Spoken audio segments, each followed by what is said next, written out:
Bonjour Rudy, merci de m'inviter une fois de plus à parler dans votre émission. Aujourd'hui, je voudrais aborder le sujet qui fait couler beaucoup d'encre depuis quelques jours en France et dans les pays développés, c'est la variole dite du singe.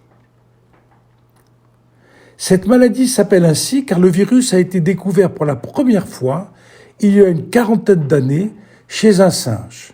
Mais en fait, ce virus peut toucher de nombreuses espèces animales en Afrique.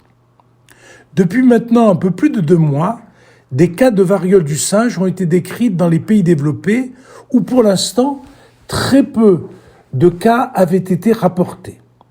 Depuis le début de l'épidémie, le nombre de cas dépasse maintenant plusieurs milliers sans aucun décès. Pour l'instant, l'immense majorité des patients touchés sont des hommes homo ou bisexuels ayant des partenaires multiples. Cela n'implique pas que les rapports sexuels soient nécessaires pour transmettre le virus, mais suggère que des contacts étroits sont nécessaires pour la contagiosité et des transmissions intrafamiliales ont été rapportées. Du fait de la nécessité de contacts étroits, il y a peu de chances, pour ne pas dire pas du tout de chance, qu'une pandémie de grande ampleur, telle que nous l'avons observé pour le Covid-19, se produise.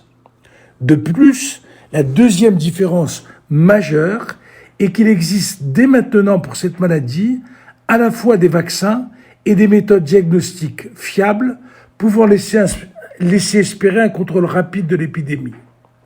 Néanmoins, dans les semaines et mois à venir, il est probable que l'épidémie continue à évoluer et va toucher d'autres franges de la population, y compris des enfants. Un premier cas vient d'être rapporté en France chez un écolier de 7 ans.